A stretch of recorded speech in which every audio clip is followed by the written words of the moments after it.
Welcome to How to Start Up, the podcast that dives into the stories of startups and scale-ups told directly by the founders. I'm Juliet Fallowfield, founder of Fallowfield & Mason, a PR and communications podcasting consultancy where we empower you to take charge of your own storytelling in-house. In today's episode, we're joined by Richard White, founder of Fathom, the AI-powered meeting assistant that records, transcribes, and summarises your video calls so you can focus on the conversation. Previously the founder of UserVoice, Richard brings deep experience in user-centric product design and has built Fathom into one of the fastest growing tools in the productivity space. Stay tuned to hear Richard's insights on the early product decision that drove Fathom's breakout growth, why their freemium model worked from day one, and how they engineered virality into the onboarding experience. We also dig into how to build AI products that people actually want to use, why storytelling matters even in a product-led company, and how to stay focused on solving real problems in a rapidly evolving tech landscape. And I'm wondering, listeners, if you can tell which part of this podcast production process is using AI and which is not. Richard, thank you so much for joining How to Start Up today. As I've just mentioned, it's our first episode talking about AI. We are 22nd of July 2025, so I can't believe we're only just getting to it now, but it's super exciting. I would love you to introduce yourself and the business that you started. Sure, yeah. Richard White, founder and CEO here at Fathom. Fathom is the number one rated AI note taker on G2, which, if you're not familiar with G2, is like Yelp for software, which is very exciting as it sounds. And so Fathom basically joins if you're on Zoom, Google Meet, Microsoft Teams, records it, transcribes it, but critically writes all notes for you using AI, captures action items, fills in your CRM, writes a follow-up email, all that sort of fun stuff. And it's free. And so it'll do this for you as an individual. It'll also do it for if you're running a company. You can set up Fathom for your entire team. And then you get these other nice benefits where you can have Fathom tell you when certain things happen. Like I've got alerts anytime there's a really positive moment between a salesperson and a customer, or there's a pricing objection that we don't have a good answer for, or something like that. So it's a pretty cool tool for people that are on meetings that don't want to take notes, which is basically everyone, as well as people running companies and running teams, especially kind of agencies, client-facing teams, and they're wanting to keep their finger on the pulse of what's happening in those meetings without having to watch a bunch of recordings, which no one also wants to do. Oh my God, I have so many questions for you. The fact it's free, the fact that, me, for example, I do a lot of Zoom calls with prospective clients, and I typically have a team member there who's taking minutes. And actually one of my colleagues is like, look, why aren't we just using note takers? It's like, you need to learn how to take the minutes like I did, and then we can use AI. But I kind of wanted to instill in them like how hard it is to get their brains really aware of what might be missing if we're using, I think, Zoom's note taker, which was not good last year, but I haven't tried it since. However, my question to you is, what problem were you trying to solve when you first built Fathom? Like everyone, I was on a bunch of meetings. I think it was actually early 2020, actually right before the pandemic. I was actually running a different business, a different company I'd started. And I was actually doing a lot of user research for new product ideas, and I think I was on 15 Zoom calls a day with prospective customers. Yeah, I remember being kind of like excited about the product we were building, but I was even more excited about gosh, this taking notes thing is a terrible process all around, right? It's not fun to talk to someone and try to type up your notes. It's not fun to try to stress out and clean them up 5 minutes later. And then I generally I think I actually took pretty good notes. But even when I take good notes, I'd look at them 2 weeks later and be like, I don't really remember which conversation that was. And even worse, the whole point of me taking notes was to educate my team on what I'm learning. And when I found out I'd have a great conversation with someone, and then I'd go to my team and show them the notes, and they kind of like shrug their shoulders, and so much gets lost in translation. And so I think it was around that time where I was like, gosh, don't we have technology? Can't we do this better? It's 2020. Why am I still taking notes? And that's kind of where we first came up with the idea for Fathom. Amazing. Well, thank you, because it's great and it's so useful to have. But I think because we work in communications, we're typically talking to founders about how to own their PR or producing podcasts. And I don't want to be taking notes, typing or writing, not looking someone in the eye when I'm having a conversation, but I want to make sure that things are captured. And of course, in a startup, headcount is expensive. And if I have a member of the team there taking notes, it's great exposure for them and great work experience, and also useful for us both to be on that conversation. It's something about the live conversation that's different to the watching it back as well. But for us to have efficiencies in headcount, let's be honest, it's a huge cost saving. It's a game changer, but also for me to have a tool I can rely on that isn't going to have a sick day or decide it's late or it can't join because its Wi-Fi's died is brilliant. It is free. How have you managed to do this and make it free? That was probably one of the earliest things we got right. If I go back to 2020, one of the things we recognized was that this is a very expensive product to run originally, because if you go back 5 years, transcription cost alone is about $3 an hour. And if you imagine the average user is at least 10 hours a month, that's $30 a month in hard costs alone. But we looked at that and we kind of played with a bunch of different transcription technologies. And we said, gosh, first of all, we didn't think people wanted a transcript, but we did think that AI was going to get really good, and AI would need the transcript to do all the fun stuff we wanted to do. Actually, kind of a fun aside, in 2020, we put AI in our product name, and all my investors freaked out on me. And they're like, no one likes AI, which is kind of funny now, right? Like, it's easy to forget there was a first generation of AI tools that everyone derided. And this is just 3 years ago, because this has changed so fast. So fast, right? And so we knew like transcription's really important part of this process in order to give to an AI, and that's 90% of the cost. And we honestly looked at all the transcription providers and said, they're all pretty good. I think this is a commodity. I think the cost on this is actually going to go to zero. So actually bet the whole business that the cost of transcription was going to go to zero over the next couple of years. And if it does go to zero, well, gosh, then we can afford to give this away for free. And we'll lose a bunch of money in the first year or two while that cost is going down, but we don't have that many users right then. So that's okay. So we kind of playing this game of chicken, if you will, right? Our user count's going up while transcription costs is going down. We just need those two lines to cross at the right point. But yeah, so we had this theory of like, if we can get the transcription cost down, we can be the first people to give a product like this away for free. And if we can do that, I saw from my last business how powerful free is when it comes to virality. If you have a product that you think people can spread virally, or just kind of word of mouth is probably the better way to put it, right? Because I think when I say virality, people think about something blowing up on TikTok or something.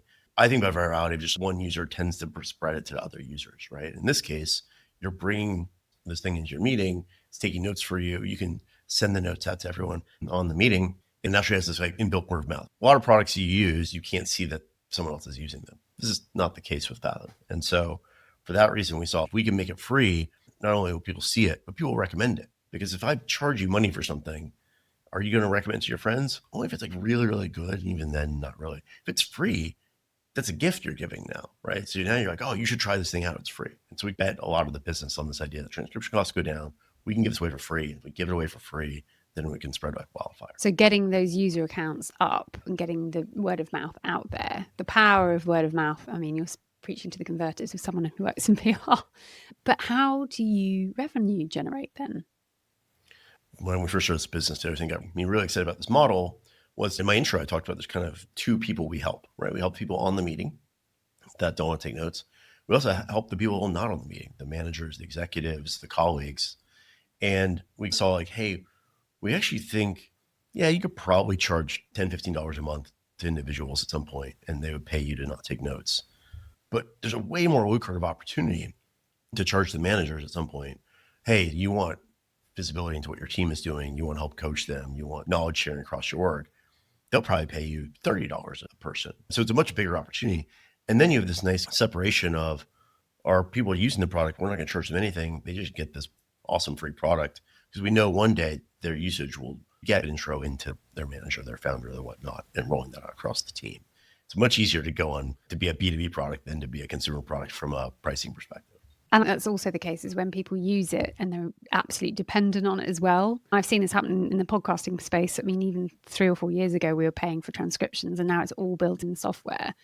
And you become so reliant on it that you're like, you know what, I will, if they up the pricing, in fact, I really hope they're not listening to this, but I would pay more because I've drunk the Kool-Aid and I need it and I like it and I've tested it and now I can't live without it. And also $20, $30 a month is far cheaper than a person that you're employing. Yeah, I think free was also important to us because we were asking people to make behavior change. Even though no one likes to take notes, they all know how to take notes. And so if I tell you, hey, I need you to pay me $30, $50 a month to give you a product to take notes, you're going to be skeptical, especially if you haven't seen something like this before. Again, it's all new AI stuff. So no one had seen anything like this before. And so I think free is also valuable, not just for word of mouth, but for when you're trying to sell someone something they've never bought before. There's already enough friction there because they've never used something like this. You don't want to add more friction by saying, oh yeah, before you even get to that aha moment, get the value, I need you to consider that you might need to pay me money for it. And so I really like that separation for that reason too. So you didn't even do a 2-week free trial and then you start paying your subscription? Because I always clock, and then you start paying your subscription. Because I remember, who was it? There was a podcast about Netflix and how subscription income is game changing. And anytime I signed up to a subscription, I cancel it immediately just in case I forget. And then if cancellation happens and I still want it, then I'm allowed to pay for it again. But I go through my Apple subscriptions, cancel them all. I am the polar opposite to my brother, who probably has about 30 and has forgotten all about them. But scrupulous with finances, I think, is a business 101. For you, you're not even doing a cancel after a month. It's just free. It's just free. And now we have some upgrades you can get, but the core product that takes notes for you is forever free. And I think we looked at that and said, when freemium stuff first came out, I think a lot of folks weren't savvy, or a lot of consumers weren't savvy to the model. I think now almost all of us are skeptical of two things almost inherently. One is, can I actually use that free product? Or is it like going to give me just enough? And I know you're going to be a good enough business to make me trip over something I have to pay for it. And two, I'm savvy enough to be like, if it's $50 with a 30-day trial, I'm still evaluating as I might have to pay $50 for this. And so we not only made it free forever, we had no pricing page in the beginning for the first 3 years, and we had no premium tiers. We kept it really, really clean. And in fact, the biggest challenge we had is we had to explain that this wasn't a scam, because people were like, this is too good to be true. And so we actually A/B tested this on the homepage. It was like, no, this really is free. Here's how. And you click the here's how, and it would actually pop up a little dialogue in the corner. It's actually still on our website today that explained, here's how it's free. Because I think rightfully, after 10 years of truly free products like Facebook, you are the product, right? That old saying, people are like, oh, are you selling our data and stuff like that? Which is always funny to me, because can you imagine wanting to read someone else's meetings? I don't even want to read my own meetings. But we had to put in this disclaimer like, hey, we're not selling your data. Here's our model. One day we're going to charge your manager. Some manager can opt into a premium tier, and that's how we're going to do it. But we're not doing anything shady here. We just found a way to operate this product really cheaply. And so we want to pass that on to you. And is that working now? Because you're 4 years in? Yeah, we're 4 years in. We are now an 8-figure revenue business pretty quickly. I think in about 2 years of monetization, frankly. But still, majority of our users are using the free product, and we love that. And again, I think having it forever free makes a lot of sense for us because of that word of mouth component. Because every time someone uses Fathom, they're in a meeting, basically there's a chance that they will introduce us to a new user. And so forever free makes a lot of sense for us given that model. But acquisition, because whoever's using it when their colleagues or clients or whoever else joins that meeting sees it, and it's just branded right there. It's there. You can't not notice it. And that word of mouth, it's interesting because we as a business teach founders how to own their PR in-house, and we produce podcasts. And it's that word of mouth. If someone, or we call it in the beauty world, mascara effect. If you see a friend wearing a great mascara and you ask them what it is, you're far more likely to believe them because they tell you and they're your friend than some random person on an ad or a piece of social content. So if someone face to face that you're having a live conversation with is like, oh no, it's great and it really works and it's embedded and it's just sorted, that virality, I'm sure, just went crazy. Did it kick off straight away when you first launched? Could you see it go nuts straight off, or did it have a bit of a slow burn to start with? It has a slow burn. I think we did something that I advise most founders to do, which is I spent a long time in closed beta, like really iterate the product to make it really, really good. I think the cardinal sin I see a lot of folks do is launch something that kind of technically works, but no one's going to get excited to tell their friends about. And so, we spent a year basically building this with a group of 50 people. And then it got to the point, okay, this is good enough to launch. And even then, I think it still had its warts and kinks to work out. So I'd say it probably took us 18 months until we really started to see everything start working really well and people just saying, I absolutely love this, and NPS scores through the roof and stuff like that. Do you mind elaborating on NPS? Because it's recent, in the last 3 to 6 months, founders have been talking about this, but I'm not sure everyone knows what it is yet. Yeah, net promoter score. So it's the survey. We've all seen it probably before. It's like scale 1 to 10. Would you recommend this to one of your friends and colleagues? And depending on your industry, it doesn't work super well in B2B because a lot of people take it literally and they're like, I'm using this accounting software. Would I recommend it to my mom? No. But when you're doing something that's kind of consumerish like we are, it's a good bellwether for, do people love it? And the way it's scored is you're looking for people to give you 9s and 10s. In fact, you only basically get points for 9s and 10s. And then it deducts points for everything that's a 6 and below. And so all the best brands, Starbucks, Netflix, you name it, all have 70 plus NPS. Software companies are generally in like the 20 to 40 range. We actually saw we were in the 80s on NPS, and that was like a really good sign early on. Okay, we're doing something right here. Going back to your timing of launch, a lot of people have said to me, a lot of founders hold back and they wait for it to be perfect before they get it out. And then it's like, actually just get it out, because then you hustle because it's out there and you have to get going. But for you, I think with something like this, I agree, it has to be really working? For you, the game-changing moment was the fact that people were excited about it. Yeah, so for us, you pointed this out earlier, it's like it needs to work reliably, right? It's a product where you're going to come to depend on it. And actually making this product work reliably is actually the hardest part about it. We weren't the first people to build something in the space, but a lot of the first tools that we saw were really buggy, and we interviewed their users like, yeah, it works like 80% of the time. Okay, well, my note-taking process that I've perfected over all my career works 100% of the time, right? If we're going to replace that, we need something that also works 100% of the time. So I like to decouple launch, like the marketing side, from you should, as soon as possible, try to get people not named you using your product. The first user for our product was me, right? And I think it's a great hack when you can be your own target user and build something that you absolutely love and use day in, day out yourself, and then convince your friends and your family to do it. And I would say, like, you can't convince your friends, family to use and love your product day in, day out. Yeah, you might do some soul searching about where your product is going and then expose it to, like, what do their friends and family think? And I think it's so hard in this day and age to make a first impression because there's so many products coming out. I have this series, like, you kind of want to stay in this beta phase where the product is working, you're still iterating it, you're putting it in front of users. You're just not putting it in front of random people on the internet yet. You want to basically wait till you've got some groundswell and then you launch. And by the time you launch, you're on Product Hunt, you're somewhere, but people are already raving about it. And it's not this might be good, but I go to the website and I can see lots of people raving about it, or I can see that on social media sort of thing. So yeah, I have a bit of a contrarian take on that. Again, I think you should be building and iterating, but I think you want to wait from a marketing perspective to make a really good first impression because it's so hard to make a second. So was that beta phase tried a tested safe space for you guys? You had a kind of closed cohort where you could throw things at them and they give you feedback, and you were comfortable in breaking your own business privately before you went big. Right. Yeah. For us, what it looked like is I personally was reaching out to people, friends of friends or connections on LinkedIn, all sorts of different, really unscalable, really grindy kind of ways of getting people to sign up for this product. We weren't using AI. Yeah, we weren't using it. We didn't have that yet. I think we put 50 new people into the product every week or two, see how that group went, and put another 50 or so. And honestly, it took us a while. I think it went through about 800 people before I got to a group of people where I put 50 people into it, and roughly those 50 people kept using it day in, day out. We got rid of enough of the bugs that we were getting repeat usage, but we burned through hundreds of signups before that, right? People like trying it. Oh, we found this bug. Oh, crap. All right. Okay. Never getting that user back, but at least now that bug is fixed for the next user. Yeah. Amazing. And given how quickly you've done this, how did you decide which features to prioritize? Because I have no idea all the kind of tiny things that you'd have done to build this amazing, what is now quite a simple thing to use, but behind the scenes it would not be. How have you gone through that prioritization decision-making process? I think, again, one of the hacks here was me being a target user myself, right? And so it's kind of like, what do I value most? But I think my core product principle is optimize for magic, especially in AI. What feels like something I could never do as a human, lean into those things because those are the things that are going to get people excited and blow their mind. For us, it was very straightforward. It was very clear from the early days. People hate taking notes. Give them all the different ways to reference back to points in this meeting, sharing clips, getting summaries, that sort of thing.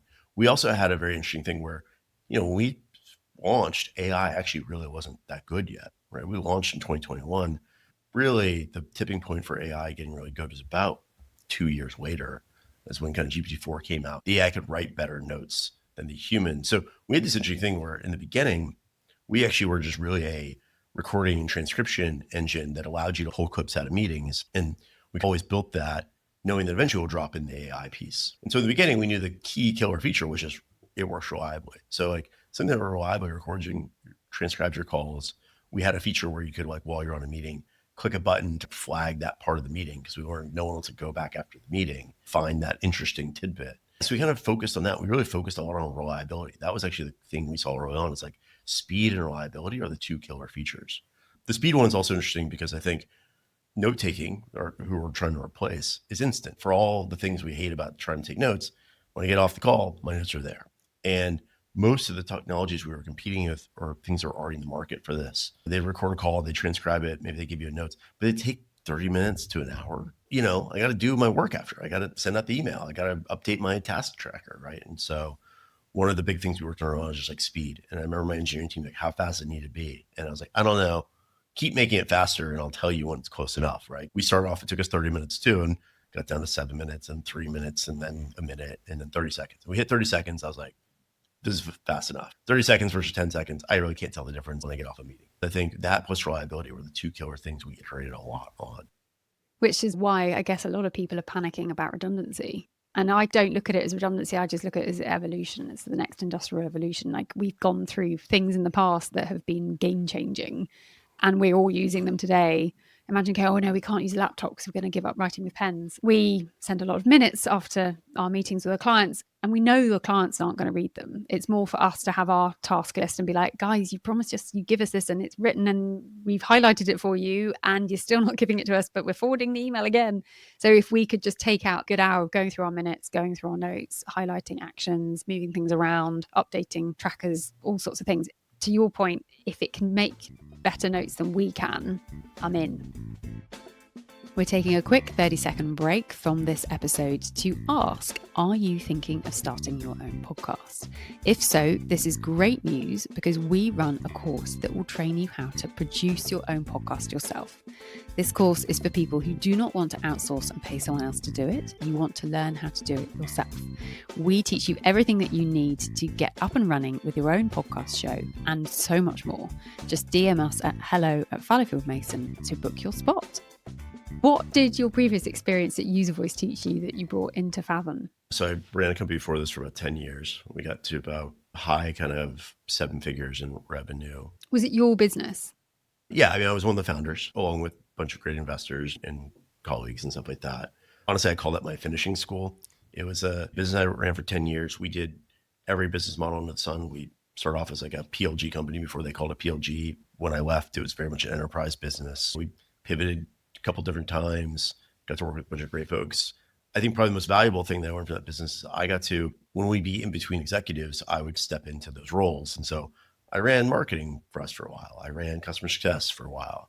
I ran sales for a while. And those last two are also really, I think, informative to Fathom, right? Because not only could I see this problem from the perspective as the person trying to take notes on the meeting, but also from someone who's tried to, as a sales manager, consume other people's notes, try to figure out what's happening on this meeting. So there was really good perspective, but I think all in all, it was a good product in a really hard market, my previous company. And so I think you actually learn a lot when it's a struggle. I've got some friends who are fantastically successful, and a lot of them, they're very smart folks and they're great business people. They also hit the right thing at the right time. Sometimes you hit the right thing at the right time and it's just like the ball rolls downhill. We didn't do that with my previous company. We definitely had to push the ball up the hill. The upside of that is that we taught us a lot about how to be really good at execution. And so now we combine all those learnings for how to be good at execution with the ball rolling downhill like we have here at Fathom. It just really multiplies and stacks. I think that's probably the biggest thing I learned. I think the other thing I learned is you run a business for 10 years, everything has its kind of ebbs and flows, and don't get too excited when the graph goes really up and don't get too down when the graph goes too down. It's every single guest. I think 130, 135, be okay with a roller coaster. I'm like, I'm not okay with it, but I accept it. But I'm not okay with it. I don't like it. I'm like Chanel trained, big luxury brands where everything, you're like a swan. Everything is fine. And in a startup, it's not. And if you kind of be at peace with the fact that every day is a learning curve, or someone said every day is a school day, I'm like, I'm really tired. And then the other thing that someone said, it was the trampoline effect where the shit hits the fan, the market's all falling apart, the world's falling apart, and you just hit rock bottom and you get laser focused on what really matters and you get your answers. Happened to me last year. I was buying a house, moving house. The business is changing and all of our regular retained clients were changing their business decisions. And we lost 60% of our revenue in 1 month. And we had a 3-month notice period with them. But still, I was like, can I afford to move my life? This is really impacting every decision. And I just got really focused on what mattered. And it's like, people, headcount, process, what clients, what work do I want to do? Do I actually want that work? You have to ask yourself those horribly difficult questions and be totally fine with it. Some days you're going to have the rug pulled from underneath you and that's okay. So when everyone's like, oh, you self-employed, you have limitless holiday. I'm like, are you joking? But do you think founders need previous experience before they do their own thing? No, I think previous experience, I think it makes you better at some startup ideas. And I think it makes you worse at others, frankly. I think there's a lot of kind of B2B problems that you could solve with a startup that you would benefit from having experience running B2B companies or understanding how businesses work. When I was out of college, I didn't even know what marketing did. I couldn't tell you what 2/3 of the business functions were, sort of thing. And so I think there is a lot of value and experience in figuring out how to do things faster. I like playing video games on the side. And so I think of startups as playing this big video game. And I think if it's like, if you ever played Minecraft, it's kind of like this open world game where there's no rules. You just kind of start doing stuff. And that's kind of like your first startup where like, you don't have no idea what the rules are or what you should be doing. Then your second startup is kind of like playing Minecraft again after watching 10,000 hours of YouTube videos about it. You know exactly all the things to do and things that felt like open-ended questions now feel like multiple choice questions. So there's a lot of value to experience. The big negative to experience is, what we all kind of call the curse of knowledge. You tend to think about things in specific ways. And I don't think it's any surprise then that a lot of the really big companies, especially big consumer companies, are created by founders with almost no experience because they have no curse of knowledge. They have no pre-existing notions of how things should work. They just have to figure things out from first principles and say like, gosh, this should just exist in the world. So I think it's a trade-off, right? I think helps you with some things, hurts you with others. But yeah, someone said, I think it was 2 years ago in the podcast, they said you just have to be so unbelievably deluded that what you're doing is needed. So even when it isn't needed, it still is needed, and you'll just keep going because you have to be so bullish at keep pushing, because if you don't believe it, no one else is going to. I mean, this is why I love building things that you yourself can use, right? And like before anyone else was a habitual user of Fathom, I was a habitual user of Fathom, and I saw how it changed how I worked. It gave me a lot of conviction because I knew like, no, I know what this product can do for people's working lives, right? I know the effect it can have. It has it on me. And so I'd always just kind of fall back on that. Like, oh, maybe we got this marketing thing wrong, or maybe we didn't nail this feature or whatnot. But I know at our core, we built something that I think is game changing. And I think that's super. Yeah. A lot of people say they've created businesses and brands that they wanted to solve themselves. So there's one woman that had celiac and she couldn't find any food that she could eat. So she created her own food brand. And I've just realized I started teaching founders how to do their own PR. I started a podcast and now I produce podcasts. And it's because I needed the podcast that I needed to learn from. So it's sort of, I suddenly realized, hang on, I'm doing exactly what other people are doing too. It's like you're fixing your own problem, which I love, because also you're genuinely interested in it and you're much more likely to be passionate about it. And when you put the hours in, you need to like what you do. Fathom has grown significantly without relying on traditional sales or hype. What's your take on building a product-led company in today's climate? I mean, I do think we have a lot of hype from our users, but I know what you mean. The traditional marketing thing, right? Like you've let them do the hard work for you. Right. We said early on, we can't, I think this is something I see a lot of startup founders do. It's like we try to do all the marketing channels from day one. Most successful startups have like one good channel from day one. And for us, we knew that was going to be word of mouth. And so we like to generate hype, but we generate hype through providing amazing value to our users and then encouraging them to tell their friends and colleagues and LinkedIn connections about us. And so I think, honestly, social media has weaponized word of mouth. There was this era, if you go back to like 80s, 90s, early 2000s, where word of mouth actually fell out of favor because when the internet first came out, what you could do with buying ads and what you could do with marketing and whatever was so powerful that it kind of dwarfed word of mouth for a period.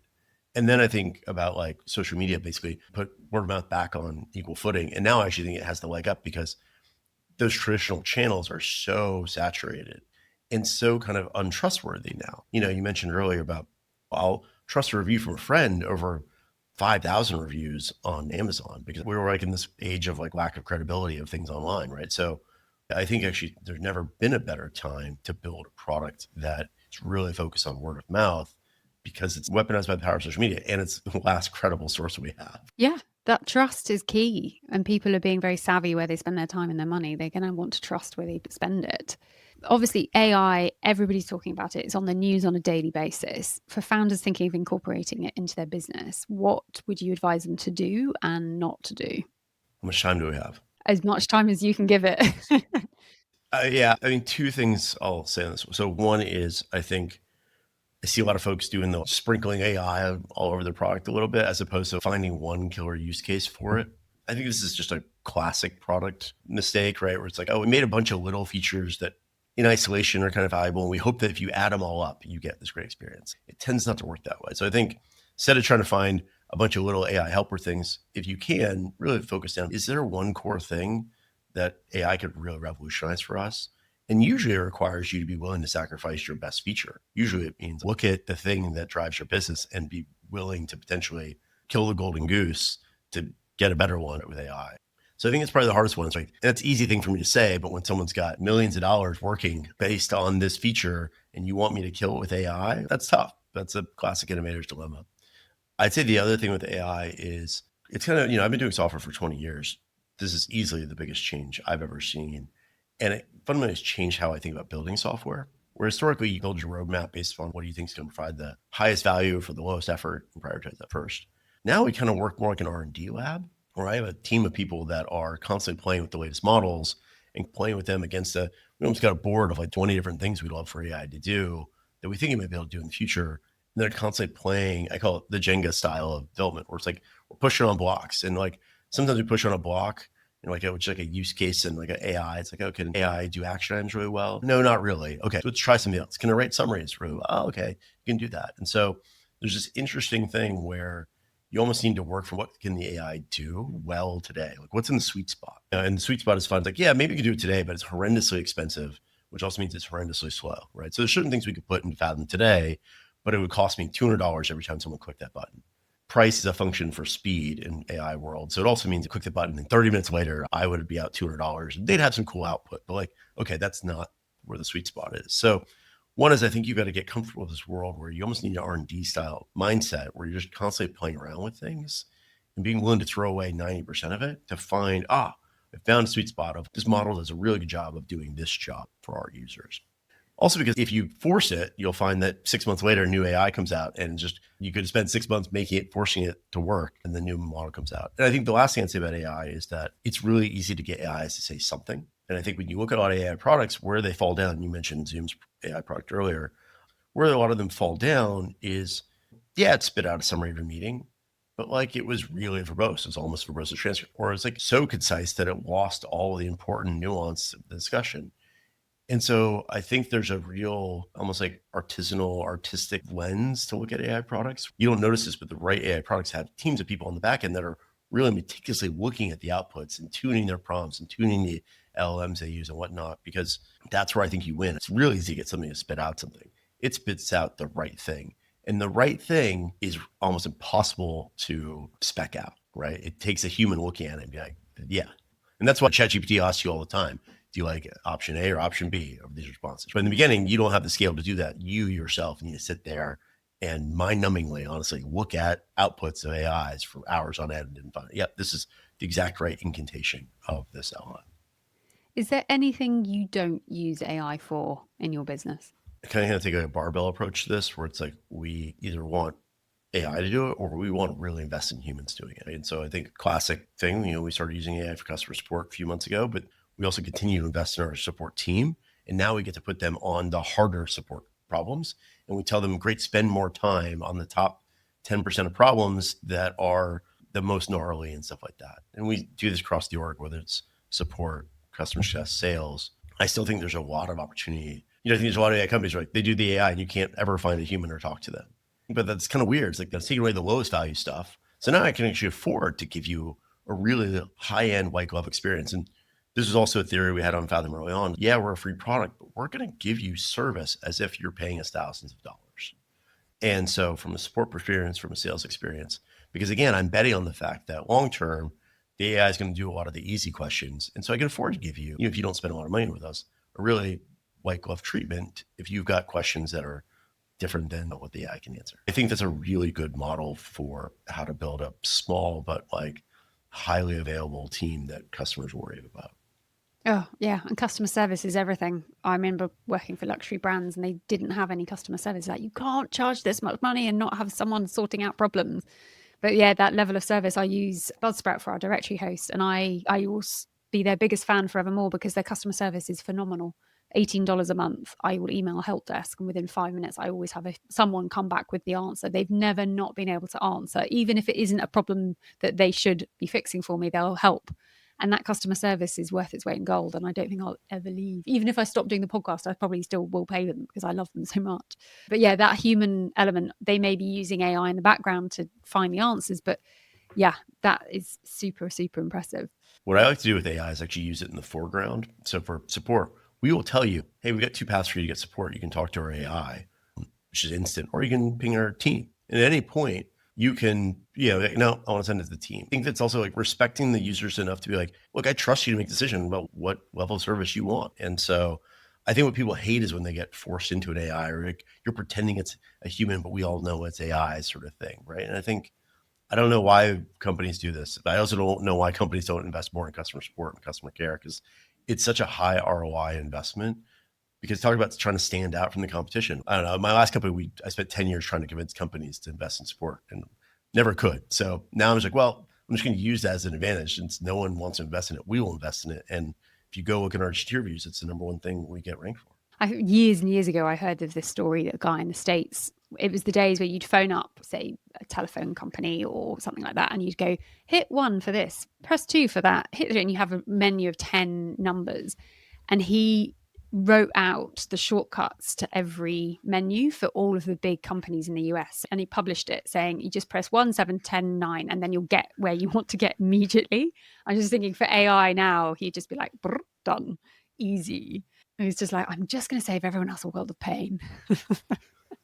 Running a startup is a roller coaster, as we know. And anyone that's listened to this podcast will have heard in every episode that. But how do you manage the highs and the lows of it?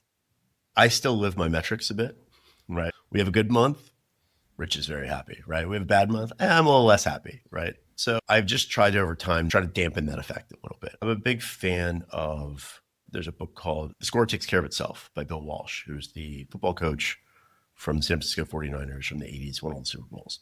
And I love the philosophy, which is kind of more of like, if you take care of all the little things, score takes care of itself. And I think a lot of founders hang on revenue numbers or usage numbers and stuff like that. And yeah, I still do too a little bit, but I try not to because that's like the most lagging indicator, right? I tend to stay focused on, hey, do I still love this product? Do I still see high NPS scores? Do I still see anecdotally in all the feedback channels we have? Do I still see all the stuff? And I look at all the little stuff and realize, yeah, sometimes metrics have them flow. Sometimes it's just seasonality, right? Summers are slow, like spring is fast. If you just live, the only metric you look at are like top line stuff, revenue and top line usage. Yeah, you're going to see a stuff ebb and flow. You want to get down 1 or 2 levels down to the stuff that's a little bit more closer to the ground and also more anecdotal and just be like, is this true? And again, do I still love this product and still I have high conviction that it's working for me? Great. Then let's put some blinders on. Yeah. Oh, I love that. Are you happy in your own job that you've made up for yourself is always a good one. It's like, do I want to do this today? Yeah, I do. Cool. That works. And finally, what's the one thing you wish someone had told you before starting Fathom?